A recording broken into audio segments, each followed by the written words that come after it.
Welcome to Mindful Business, weekly discussions about mindfulness, entrepreneurship, and Web3. This live Twitter space is about an hour long. It's recorded and uploaded to YouTube to be played back anytime.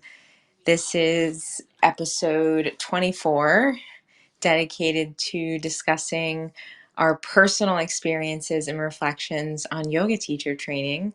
And I really missed your energy last week, Abby. I'm joined by my lovely co host, Abby, the creator of Elevate.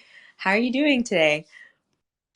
I was so loving that intro music. I know we commented before how cool it is to have the music coming into these Twitter spaces, but that jazzy number that you were playing or that happened to be playing was so lovely. So that was getting me right in the mood for this lovely conversation. I missed your energy as well. It felt weird not to have our space at our regular time and not to kind of have our usual daily little check ins that we do. So I'm so really looking forward to just sitting down, catching up, and digging into a conversation that I know is really near and dear to both of our hearts. How are you? You just came back from some travel. How are you doing? I'm doing good. I'm getting back into my regimen and my routine. I was gone for about 5 days, doing some travel for work. It was a nice break from the usual, but it also feels good to be back in my comfortable, safe space. So, thanks for asking. It was nice because I went back to the Bay Area, which is where my yoga journey actually started. The first time I went to a yoga class was, I think, 2017 when I was living in California, and I went to a hot yoga class as my first class. We've both shared in past episodes a bit about our yoga journeys and why we decided to start practicing. Teaching really does elevate, no pun intended, your practice to a whole new level. And I think it might be fitting for us to kind of start this conversation by talking about why we decided to start teacher training. Everyone has their own personal reasons, and no reason is wrong. So I'm curious, what drove you to really take this step and start your teacher training, Abby? I love this conversation. This takes me way back. Yoga's always kind of been in my periphery. My mom was always doing weird yoga stretches and such. She spent a lot of time in California as a young woman. And so I always had this kind of awareness of it, but I didn't have any real interest in it until I went to massage therapy school. And it's like to even say the word the year 1999 out loud feels really strange. But that's when I went to massage therapy school. I went to a 650-hour program here in Davenport, Iowa, and they included in the program some yoga. And the yoga that they provided for us was more like take care of yourself as a practitioner. But it really sparked this internal interest to take up a practice, which I know we've talked a little bit about, as you said in previous episodes. But it was when I really began to dig in as a massage therapist, helping people. You can dig on someone and wail on someone every day of the week, week in and week out, month after month after month, and it'll make them feel better. But to really, truly often work through a lot of the stress that we carry, a lot of times it comes from within. It comes from from stretching it out. And sometimes the magic is in both things, right? Compression and stretching, the two worlds together. But it was my desire to not just save my own body, but to truly help the clients I was working with, to help them unlock within themselves and empower them with the tools to manage their own stress, pain, and tension. And so I started looking into CEU courses for massage therapy. And there were some things before I got into an actual 200-hour teacher training program. I started taking CEUs. This sounds crazy, but through the Iowa Weightlifters Association, they had some different programs through YogaFit, some different little certifications before a 200-hour training. Anyway, that got me really interested in learning how to share yoga with other people. And that was back in 99, 2000. I did do a little bit of that yoga fit training, and it was just barely scratching the surface. And it really was a catalyst for me to want to go deeper with that journey. And so it was the Chicago Yoga Center that I ended up taking my 200-hour training through. And I no regrets. I've loved going through a program, and then later going on to run a 200-hour teacher training program of my own. And I've trained, had a hand in training over 200 instructors, which we can talk about later in the conversation. I want to hear about what led you, because I know you're in the middle of it. You're in the middle of this wonderfully immersive experience. What was it that kind of tipped the scales for you that made you decide, I don't want to just be a practitioner, I want to share? I love getting like these new tidbits about your yoga journey every time we talk and kind of going a bit deeper. I love it. Similar to you, my passion for learning, there were a few reasons why I wanted to start yoga teacher training. I did just pass my halfway point through my 200-hour training. So I haven't finished yet. I'm speaking from the perspective of someone who's halfway through, but learning, when I really like something, I want to learn as much as I can about it. This is how I am about crystals. This is how I am about Web3 and NFTs. And this is how I became about yoga. I started practicing in 2017 and found myself coming back to it over and over. I've practiced at probably a dozen different studios between the Bay Area and here in Virginia. And the more I practice, the more it stood out to me the different kind of individual flair that different teachers will have. And I just became more curious about yoga as a lifestyle and yoga for mental health. So learning really drove my want to get into the program, but also the community. I was really adamant about wanting to have this experience in person. But a lot of people do opt for virtual training. But for me, being isolated during the pandemic a couple years, I was just really craving connection. And you know how, I mean, like, I don't know, what comes to mind is like how you'll never forget like your first college roomies. It's kind of the same with yoga teacher training. It's like you have like this life-changing experience with a group of people. And not that they'll become your lifelong besties, but it's just like you cherish those memories forever. And living in a new city this last few years, it's really been a struggle to make friends.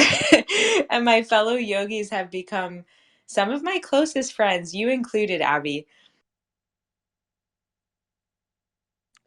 I love that. And you say, not to say, when you say, oh, not to say it's going to be a lifelong friend, I have to tell you, it's been my experience both being part of a teacher training program, but also, as I said, sharing that program with others.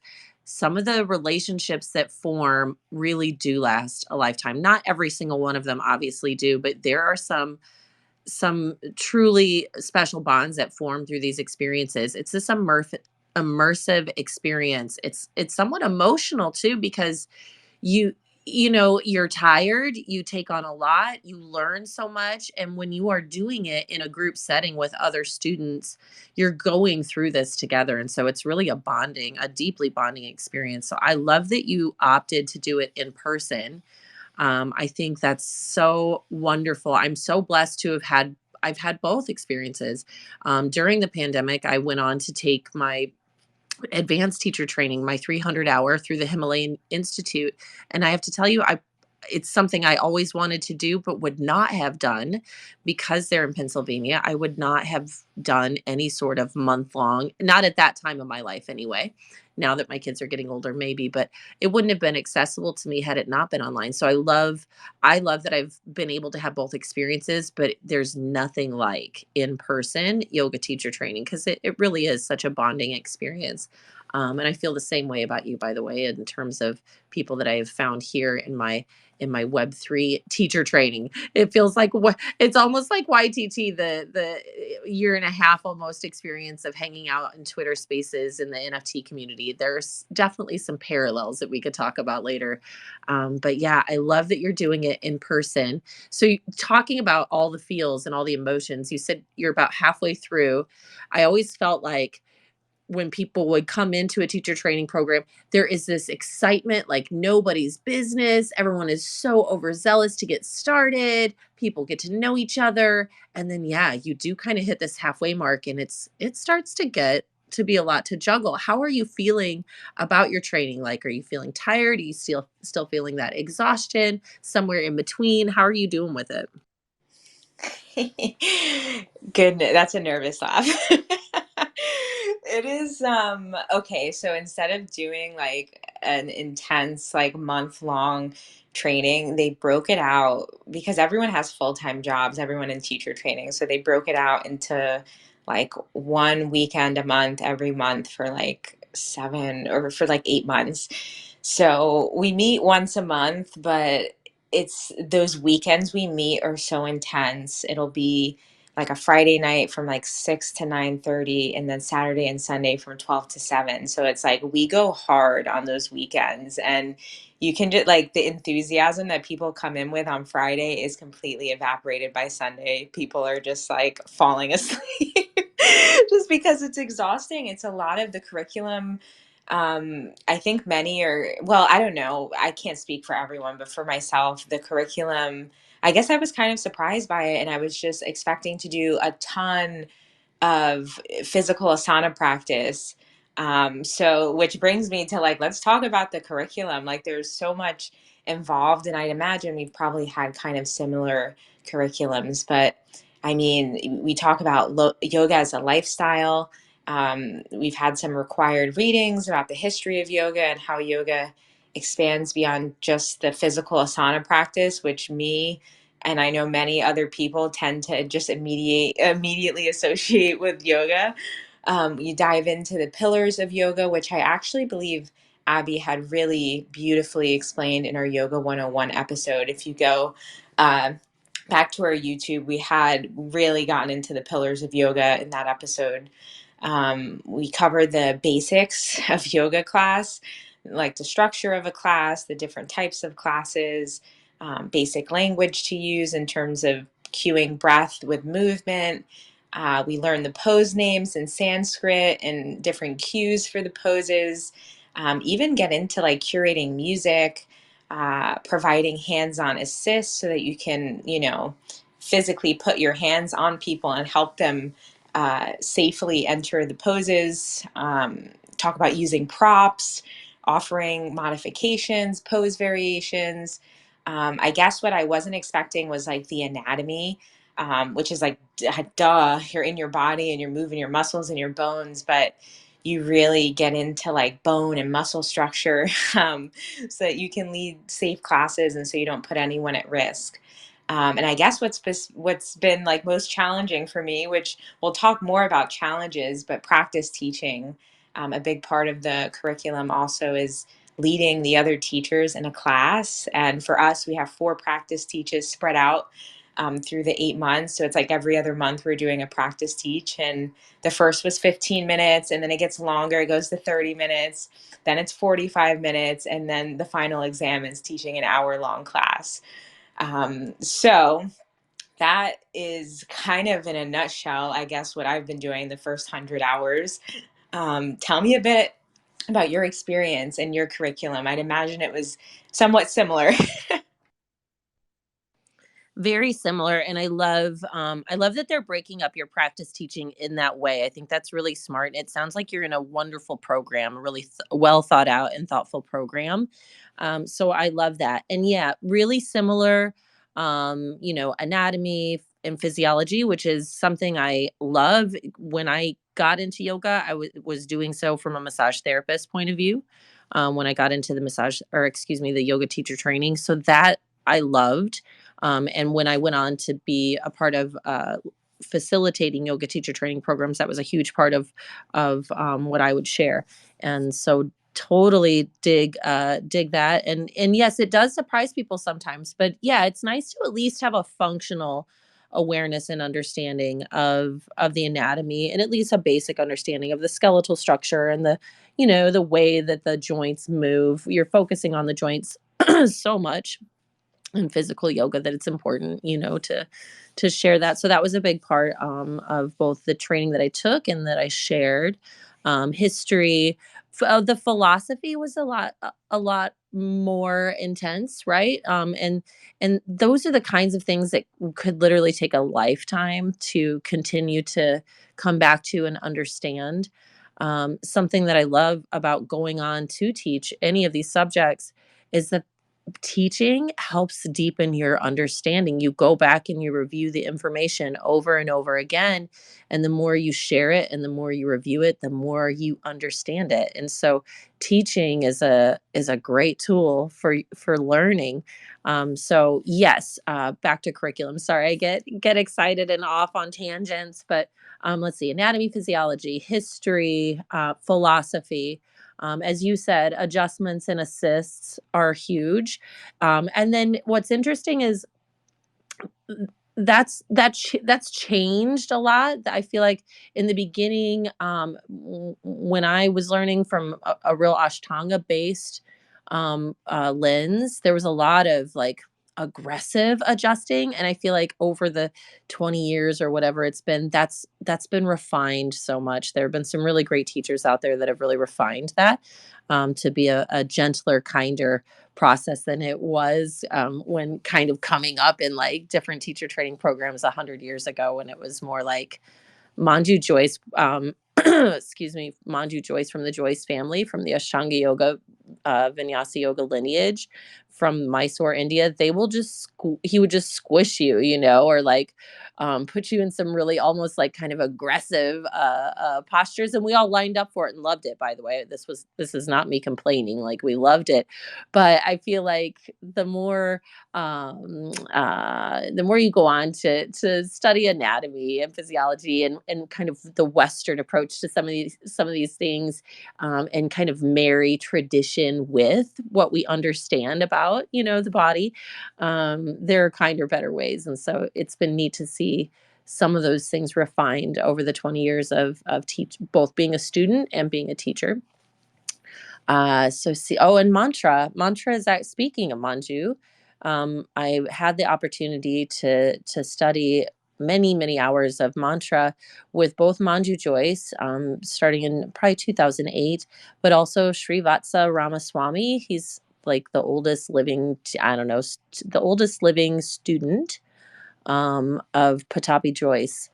And so he shared a lot of mantra again, way back in, I don't know, the 2008 to 2010 time period. And so that coupled with being able to study Sanskrit with some of the people at the Himalayan Institute, that's been a pleasure to share with people over the years. So that was part of the program as well. I feel like I'm rambling, and I know I'm missing certain things, but yeah, it sounds like both programs real similarly aligned and really well rounded, which is what you want. And I think that all students come into it kind of with like, oh, I think I'm going to love this part of it, maybe feel afraid of certain parts of it, whether it be the Sanskrit or the anatomy, or as you said, the practice teaching. I think that can be the most overwhelming to people. And it's just one of those things that doesn't get easier until you practice over and over and over again. And even when you're a really seasoned well practiced teacher, you still get those butterflies and those kinds of things. So, sequencing, that can be really a helpful part of a teacher training program when you are starting to practice teach, whether it's 15 minutes, 30 minutes, 45 minutes. Sequencing and spending some time helping people with sequencing in a teacher training program is really helpful. And I don't know if we want to talk resources at any point, but there are some really great books and resources and authors out there in terms of those kinds of things, whether it be sequencing or adjusting. Did we talk about, is Nikolai? I'd love to hear what your books are. Like, what are some of your textbooks? Although you may have another point of conversation you want to bring up before we dive into that. Yeah, so we have our two main books are Heart of Yoga and Key Muscles of Yoga. And then there are a lot of like articles and kind of supplemental readings that will come up as well, videos, things like that. Like they had us watch like a Brene Brown video, like a TED Talk. So they'll sprinkle in like some more modern things as well, from Western culture, which is nice. It kind of makes it well balanced. But those are two main readings. I'm trying to think if, nope, I think those are the only two they assigned for us to kind of purchase for the program. Did you have like assigned books for your program? My original teacher training program, he had a lot of like, he would put together guides that he would copy from many different resources and put together. So there weren't a ton of textbooks besides the Hatha Yoga, or not the Hatha Yoga Pradipika. Yeah, actually, that was part of it. So there are three, like, they're a bit more esoteric. They're very short books, but the Hatha Yoga Pradipika, the Shiva Garanda, and I can't think of the other one because it's also in Sanskrit. Again, there was a lot of philosophy woven into my original 200 hour. And fortunately, he would have people come in and kind of expand on that and talk about it, because as short as the books are, it's a lot of, again, kind of esoteric, uh, almost written in code, some of it. So it's hard to like sit down and read from start to finish. And the Yoga Sutras of Patanjali was required reading as well. I found that to be really difficult to get through in a 200-hour training when you're also trying to learn. In a 200-hour, most people are just kind of wanting to understand how to lead a physical yoga asana class, right? They maybe aren't necessarily wanting to take a deep dive into the eight limbs of classical yoga, but that's what my 200-hour was. It was both. It was very focused on asana, but there was a lot of the philosophy, and I found it to be hard to chew on. And then somewhere along the way, I discovered Nikolai Bachman. Nikolai Bachman has written the Path of the Yoga Sutras. There's a short, almost more like a short, not really a novel, but it's short, easy to read version of it. But there's a teacher's guide, and it's got a huge handbook and maybe 12 or 13 CDs. As I say this out loud, I'm realizing there's probably an updated version where you can like stream or download. I don't know, because CDs probably aren't in production anymore. But it's taking a Western lens and talking through every point of the Yoga Sutras, which again is very esoteric, kind of not necessarily applicable to our daily lives, and not always what people are able to even begin to dive into understanding when they're maybe just wanting to teach a class. So that I found along the way to be a tremendous resource when sharing a yoga teacher training program with other people. And so if you are in a YTT program, or you hope to be, and philosophy is part of your curriculum and you have to get into the Yoga Sutras at all, I cannot say enough about Nikolai Bachman and his Path of the Sutras kind of workbooks and guidebooks. He also has a language of yoga book that had, again, it had a CD. I'm sure there's an updated version of it, but that helps you kind of understand the Sanskrit alphabet, and the pronunciation, which is really helpful. I love that they're having you learn the Sanskrit names of the poses, because that's, it's universal language. If you go ask 10 yoga instructors to show you lizard pose, and you're going to get 10 completely different things, because we've all, learned from different people, and lizard could be a number of different things. But if you say Virabhadrasana, show me Virabhadrasana 1, you're going to show me Warrior 1, no matter what studio you're in, right? So there is some real value in learning the tradition and learning the Sanskrit and learning, at least trying to wrap your head around where this all comes from, so that we can like really hold on to the lineage and the tradition. And yet it's a short two it doesn't feel short when you're in it, but it's a short 200-hour 8-month program, right, where we're trying to cram thousands of years of stuff into these, like, 1 weekend a month sessions. And then sometimes people walk away overwhelmed or confused or whatever it might be. So yeah, I have found some really helpful books.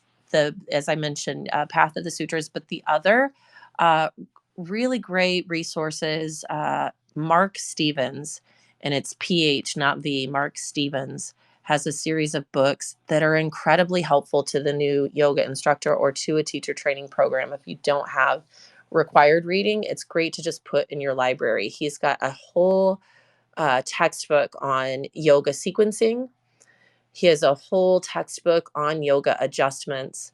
And there's lots of picky little things I don't like about both books, but overall, they're beautifully illustrated. They're very like step by step. Because, you learn all this stuff and then you go out and you start to teach. And as you said, it's really nerve wracking even just to teach in front of your peers. So to go out and feel like, oh my gosh, I've got to remember all these things. And I don't know if I remember the anatomy. And what if I say external rotation and I'm an internal rotation, right? All those things. So I love that there are some resources out there that when you step away from this program, you can put them in your little library. And when you're feeling overwhelmed, take a deep breath, go back and always kind of have things, these resources to refer to. And I can always share pictures or whatever later if you need, didn't get a chance to write those down. I'm trying to think of what else besides the sutras. That was a big one of my own teacher training. But yeah, I was really happy to discover some other really helpful things along the way. Ah, books with CDs, the good old days, simpler times when books came with CDs. My God, yes, sequencing is so important. I'm sure anyone who's taken a handful of yoga classes, you just know when the class is kind of flowing. And I know the feeling of being in a class where the sequencing is off and a pose follows another pose that just really shouldn't follow it. It's like, go from tree pose, balancing with one leg up, down to corpse pose. It's like, whoa, what's going on? I'm gonna get dizzy. So sequencing is important so that you can kind of find a flow through the different poses. And learning the Sanskrit has been helpful for me.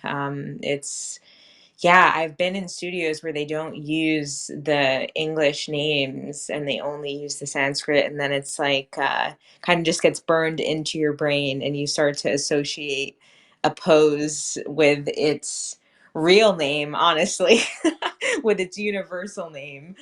Yeah, yeah, practice. So let's talk about some challenges. Like, I find that everyone has different like struggling points in their teacher training. Some people struggle with like the public speaking part of leading a class and talking and having other people listen. Some people struggle with just like finding time or interest in doing the required readings. Some people really struggle with anatomy. I have some nervous tendencies to like overthink. I have this little cute sign in my office that just says, "Am I overthinking this? Daily food for thought." And like I always look at it in between my meetings. I have some nervous tendencies to overthink and issues with being a perfectionist. So I find preparing for practice teaching to be most difficult.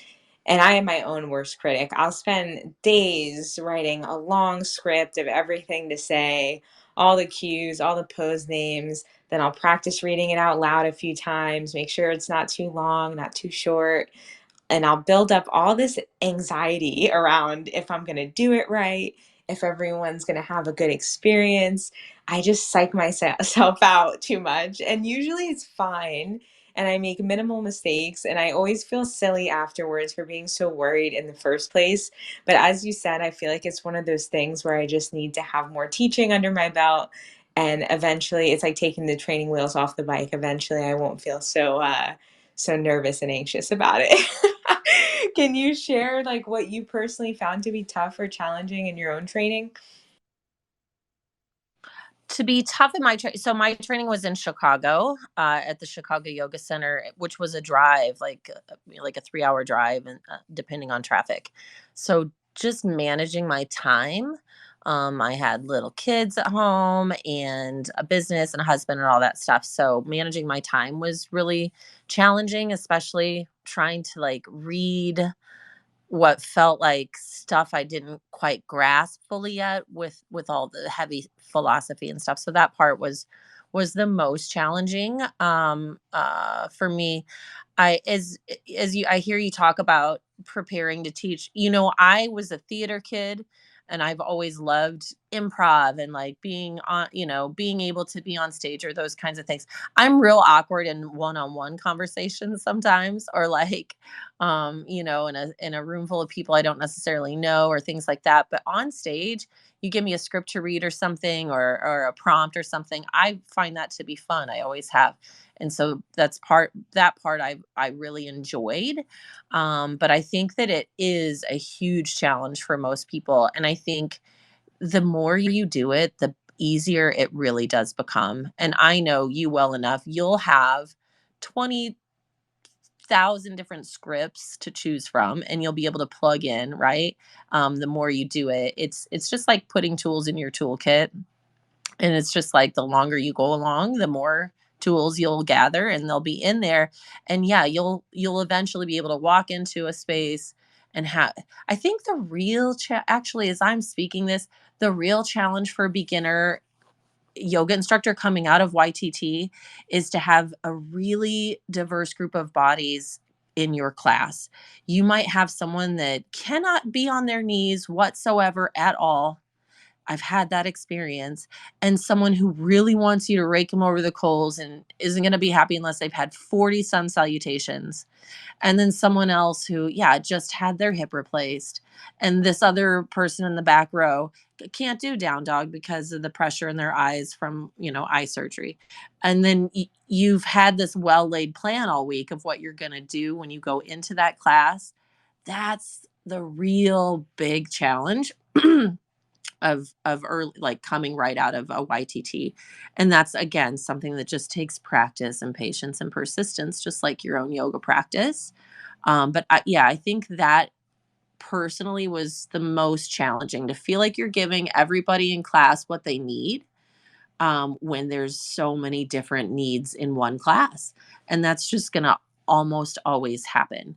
You know, you'll have people that will never even tell you, oh, I've got, you know, low back issues, or I've got this or that until the middle of class. And you're like, okay, cat cow on all fours. And you're like, I can't get on all fours. And then you have to think on your feet. And so the more you have these experiences under your belt, you'll walk in, you'll have the whole toolkit, you'll know to have a chair or two on hand for that person, and you'll know that there's another sequence or variation that you can provide for that person, or what have you. So I think practice, patience, persistence is just part of the deal, and you just get better with all those things. And so yeah, whatever the challenges are, you have to really continue to be plugged into your own practice. I think that's another challenge when we're just finishing a teacher training program, or we're in the middle of it, or we're starting to teach and we don't want to say no because we're excited to be teaching. And so we take on a bunch of, you know, extra classes and suddenly we're subbing for everybody and it's so great. But then where is my own practice? I think that can be a real challenge, is just managing that time, and making your own practice your priority, and remembering that when you're teaching that class, that's their practice, not yours. You might like to demo, but I tend to think a good instructor eventually gets off their mat. They might show a few things, but they'll eventually get up and walk around and come and, you know, help people analyze their pose and help them find more comfort in their posture, and provide variations and things like that. And again, that's just stuff that comes with practice and practice. There's no getting around it.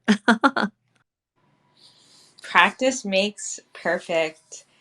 And we had a whole nother episode about persistence and patience. And yes, yoga teacher training requires all of the P's. I love that you mentioned a variety of body types in the room. This is really important to accommodate the students in front of you and understand everyone's physical limits that each person has and not pushing anyone to a point of injury. Always critical. Yeah, it's there. It's interesting how like I said, everyone has different kind of challenging points through YTT. But what outweigh the challenges for me are definitely the things that I find rewarding and the moments that I find just fulfilling and inspirational and enjoyable. I suppose what's been most rewarding is that my personal practice has improved a lot. And I'm glad you mentioned, your personal practice is your own. This process has improved my personal practice a lot, because it's really forced me to learn the proper form and posture for every single pose. And even if I don't decide to go on to be a teacher, applying everything I've learned to myself has been incredibly rewarding, and just seeing and feeling yourself grow is really satisfying. Something specific I've learned was the proper way to use props.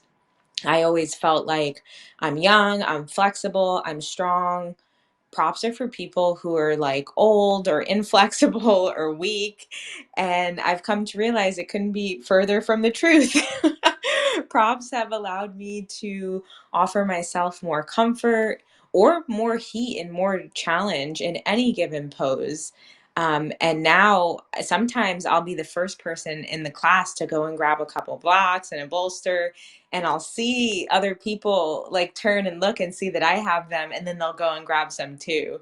And I love that because I feel like, sometimes almost like people need social cues. And I love when instructors will have cues that include the props because it just makes things more accessible. Not everyone can do a forward fold and have their hands touch the mat in front of their feet. Some people need those props to make contact with. So yes, I find it so rewarding that my personal practice has become enriched by this process. What about you, Abby? What stood out to you as being really rewarding about your YTT? I'm with you. It definitely was a time that I felt really focused on my personal practice. I was able to really, you know, I went into it as a teacher and as a facilitator, so it was a great opportunity to be a student again, to really focus on my own practice, and just a really big refresher on exactly that, on really analyzing my own body. I love those opportunities where we can become the scientist of our own bodies. And YTT really allows a student to do that. You're doing a lot of practice, you're working on each other. And it's just a really great way to get deeply in touch with yourself and to be fully immersed. And so I found that to be really cool. I would take road trips, and it was in Chicago, so it was like my time in the car, and I would back when Car Talk was still on, I would listen to Car Talk on NPR if I was stuck in traffic, smoke my bowl on the way home, stuck in traffic, and just all of the things that go with doing something really for yourself, that then later might benefit other people, but in the moment, yeah, it was just a real cool opportunity to do cool stuff for myself. So I really, really did dig that. I love talking. I love hearing you talk rather about the use of bolsters and blocks, and we all need someone to go first, and kind of normalizing how important it is to use. I love Diane Bondi. If I think I've mentioned her in one of our episodes before, but I'll have to say her again. Diane with two N's, Bondi. She has a ton of free resources. She also has written a couple of great books. Yoga for Everybody, I think, is the name of one. That's a book that I used in my last couple of teacher trainings. Highly recommend. And I love how she calls blocks and bolsters and things rather rather than props and modifications. She says tools and variations. And even that shift in language makes the use of those things a little bit more accessible. And that's really her passion, is accessible yoga. And one of the first people that helped me kind of understand. I thought I was making yoga accessible, but to hear her share the things that she shares and the resources, and just just her point of view has been wildly helpful for me in sharing yoga in big ways. And again, like shifting, as you said, we don't even want modified corn, nobody wants modified anything. If you hear prop, you think, I don't need the help. But tools, even then sometimes there's some resistance. But I think, as you said, if someone goes first or we use different language and we show how this can unlock and like level you up to the next level in your posture.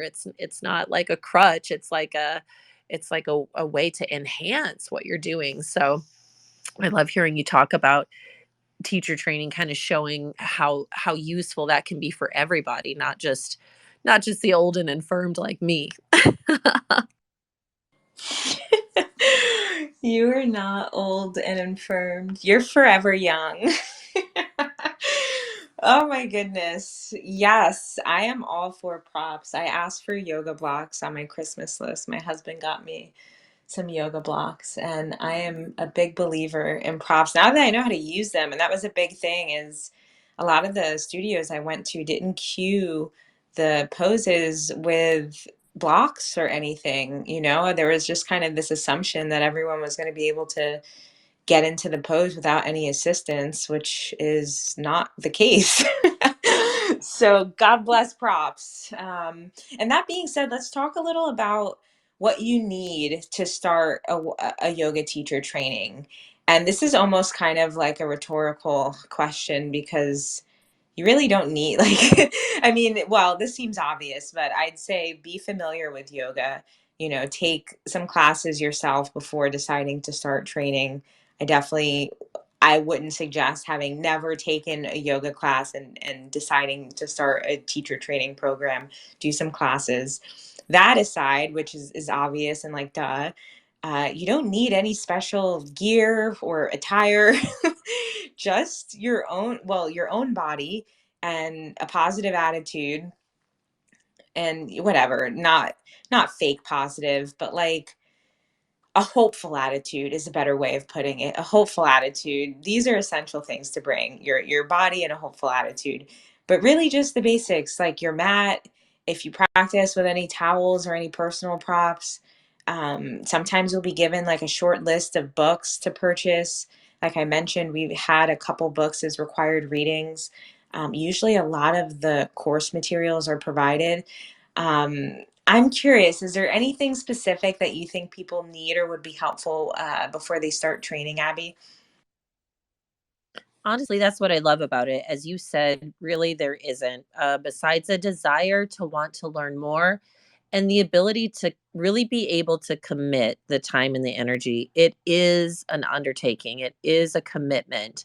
And, if you have a lot going on, it can feel like a lot to juggle. So I think while you don't need any special, excuse me, you don't need any special equipment. Hell, you probably don't even need a yoga mat because the studio is going to have everything you probably need right there. You do want to have a good plan going in of how you're going to manage your time, how you're going to manage your self-care and your practice. Have, a realistic expectation going in of again what that commitment is going to look like. And every teacher training is going to be a little bit different. Some people work some makeup hours into their program. Some you may have to be attending some classes later on. Some might be included in the cost, some may be at additional cost. So it's nice to just kind of, as I said, have a realistic plan, and kind of goals for yourself going into it. Realistic conversations with the program director or whomever it might be, and with the support in your life, like, if you have kids, partner, whatever it might be, that everybody's kind of on board, that you'll be taking on this really big extra commitment of time and energy. I don't say that to scare people off, obviously. I just think it's good to be realistic, to kind of know yourself when going in, to know also to know when a good time would be, because often these programs are running sometimes twice a year, sometimes less frequently, sometimes more. And if maybe this time of year isn't great, you can have a conversation with whomever in your life, sit down, look ahead, and then oh, get all your ducks in a row for that next semester or whatever it is. So that's all I would advise. And yeah, get yourself some cool new pants and a new yoga mat just because it's fun to be new kid in class with like your shiny new, stuff. If it makes you feel more excited and committed to the practice, by all means. But no, you don't have to have any of those things. Yes, yes. Be mindful of the time and energy the program requires, and being confident that you can commit and be accountable is really important. Yeah, I mean, I'm not sure what the going rate is. I want, and you can confirm, but I want to say it's between like 2,500 and 3,500 for like a 200-hour training. So when you're investing this type of hours and money into something, by default, I do think there's a level of commitment and accountability associated, but it can get intense. So it's important to make sure you're ready for it. And I feel like now is an important time to mention you're never too old or too anything, too heavy, too out of shape. You're never too anything to start teacher training. We have two people and it's only 12 of us. So two of the people in my teacher training are in their 60s. And I have so much respect and admiration for them because they didn't care. They didn't feel like it was too late to start their yoga teacher journey. They're doing it and they're showing up to every teacher training. They're modifying and adjusting the poses in ways that are suitable for their bodies. And one of the women said like, "Oh, I'm going to go and teach seniors." And I was just like, "Oh, that's amazing." Like that's incredible. So you're never too anything to start your teacher training. There are other people out there just like you that could benefit from having a teacher that really understands their circumstance and experience. And that brings me to people tend to ask, well, like, well, where should I go for my teacher training? Or is there like, what's the Harvard of yoga teacher training? So I will say I am training at a local Yoga Six studio. Yoga Six is a chain. Their certifications are powered by Yoga Alliance. There is no, in my opinion, there is no quote unquote right place to go. I think it's just most important that you find somewhere that you're comfortable. I was taking classes at the studio a few months before feeling comfortable enough to inquire about the training. And as I mentioned earlier, some people prefer to do their training virtually, which was very popular during COVID when a lot of studios closed. But I think being somewhere comfortable and accessible is probably more important than going to the Harvard of yoga teacher training. What do you think, Abby? Any thoughts on how people should decide where to get their training? I think this is such a personal, right? Personal thing. Just like any of these things in our lives that we're going to be spending a lot of time doing, it's really a personal choice. And I do think it makes sense to like make sure it resonates with you. If you aren't already a member of that studio, maybe start going or talk to people who have been there and find out what their experience has been. You really want it to resonate on a deep level. And yeah, there are so many wonderful schools out there. And so many ranges. I think the Yoga Alliance is a really helpful tool to look at. Like they do have a great certification program for a registered yoga school to like uphold their standards. That being said, there are a lot of wonderful studios and worldwide who do not adhere to the Yoga Alliance. And so it's like do your own research, right? This is not financial or yoga advice. This is you gotta do your own research and really take your time, do a little homework and make sure it just sits well with you. Excuse me. If the certification is important to you, then yes, you're going to want to make sure it's a Yoga Alliance certified educational provider. And then do your own certification and keep it up so that if that matters to you, you can keep adding as you continue your training. You can upload your CEUs really easily, and all those things. I think in person is, especially if you haven't had a lot of physical classes in person leading up to this desire to teach.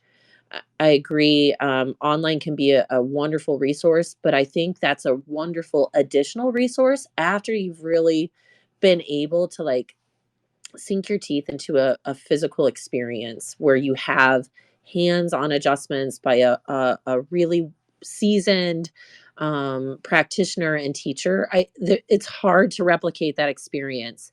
You really cannot. And again, it doesn't mean that there aren't wonderful resources and tools out there, but if you have the ability and that's accessible to you to have at least some of your training be in person, especially if you again don't have a lot already, start there. And then all those cool virtual things like I said, Himalayan Institute being able to be accessible online is a gift, because to me that is the Harvard. They're amazing.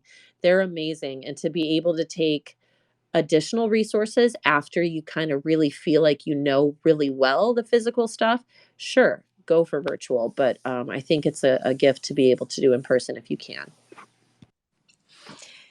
DYOR. That's hilarious that that acronym has come up in our yoga teacher training space. Absolutely. As with anything, do your own research, do what's comfortable and resonates for you. As Abby mentioned, make sure it resonates. That's really the most important thing, is that you feel good and comfortable in the environment that you're going to be having your training in. Okay, so we're closing in on our last 10 minutes. I have a fun question for us both to answer, but I do want to say the floor is open. If anyone's been enjoying the conversation and wants to add something to it or wants to ask a question, you're welcome to request the mic. Otherwise, we're closing in on like our last 10 minutes and we'll wrap it up shortly. Okay, a fun question. So, and I feel like this changes over time depending on where you're at in your practice, but I want to know if you have a favorite yoga pose. And I'll start with mine since obviously I do, and that's why I'm asking. So I have two. I couldn't narrow it down. So one of my favorites is crow pose, and it's probably one of my favorites because after what feels like years of trying to get into this pose, I'm finally able to hold it for more than a second or two. So crow pose is basically an arm balancing pose where you kind of hike your knees up. If you can imagine this, you hike your knees up kind of up by your triceps, and you use just your arms, and you kind of lean forward and use your arms to balance your entire body weight. If you type crow pose, sometimes it'll come up with crane pose as well. You'll find a picture of this.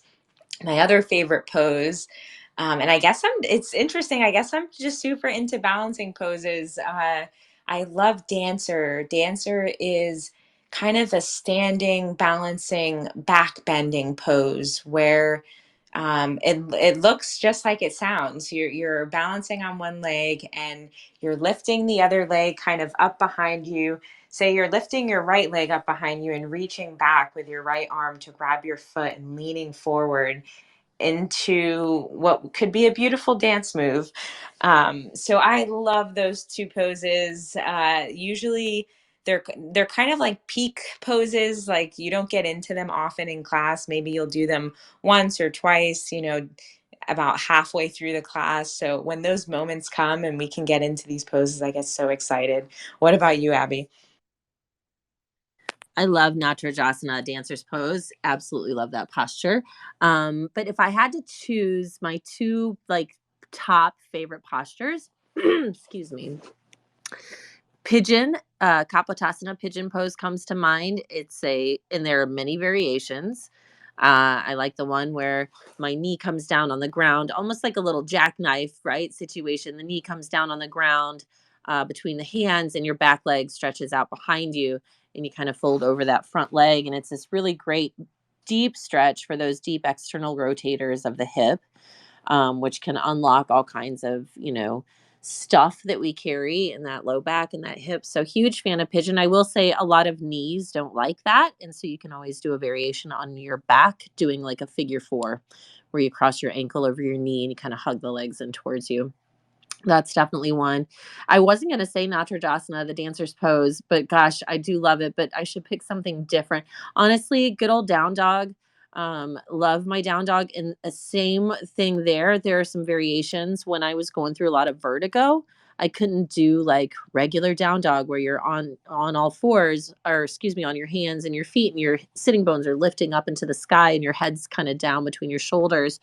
When my vertigo was bad, I would do a variation on a chair or even against the wall. You almost feel like you're going to get frisked. You're kind of doing it against the wall. Um, that's kind of what I love about it is there are so many variations, but you still get that same lovely benefit all in all these different places of your body. So yeah, I'm gonna go with down dog and pigeon Kapotasana. Those are my favorites. What a fun question. Nothing like a good old down dog. My, I was just laughing at my pooch. I guess he's getting old. My dog turned 5, and he's not old, old, but like after getting up or after getting out of the couch or his bed or whatever, like he always like gets into his down dog and stretches out, and it's like I was just observing him, and it was like half an hour, and every motion he made sure to stretch before like walking around. He probably did it 5 times. I love my little doggy yoga, and sometimes he'll see me doing yoga, and then he'll just naturally get into his own down dog and do his own stretching, because he's a funny little guy. But anywho, we have covered a lot. Goodness gracious. We talked about why we started yoga teacher training. We talked about what to expect in terms of the curriculum, what we found challenging and rewarding about it, suggestions in terms of what people need to get started, and how they can decide where to go. Is there anything else you want to touch on before we close our space, Abby? Gosh, not that I can think of. Trying to scan my brain for anything quickly as we come to a close. I love how time flies when you're having fun. It's been a really great conversation. This has brought up some fun memories. And yeah, in fact, I was organizing my bookshelves this week around the house, and I happened to come across a whole pile of books that I've used in my own teacher training, and a few that uh, are all the way back to the one I took myself. So what a great conversation. And yeah, I guess I'll just throw out there if anyone has questions or wants to follow up with deeper conversation, feel free to DM me. I could talk endlessly about this subject. I happen to love it. I feel so grateful to have you doing this space with me. You have such a wealth of experience and knowledge, 20 plus years doing yoga. It's incredible. And I just feel really honored to share space with you and learn a bit more about your own journey. Um, so, next week is our first weekly space of February. Our next space will be Meditation 101, which I'm super excited about. We did a Yoga 101 space, and this will be similar to that. We're really going to deep dive into different types of meditation benefits, things of that nature. The week after, we'll talk about self love as self care, leading up to Valentine's Day. I think it's easy to get fixated on people outside of us, of course, but it is important to always keep yourself as the priority and love yourself. So, we're going to talk about that February 8th, leading up to Valentine's Day. Following that, we will talk about full and new moon rituals the third week of February. What's the difference? What are different things you can do to make the most of the energy? And then our very final space of February, we'll have Chelsea Chung from Sacred Skulls, which I'm super excited about. We've been working in founder and artist interviews this last couple months. We had Coco last week. We had 11 the month before. So it's been really fun meeting community members and really deep diving with people. So thank y'all. It's been a fun hour. As Abby said, if there are any questions, you can reach out to either of us. Our DMs are open. Hope everyone has a lovely night, and we'll see you next time. Bye, y'all.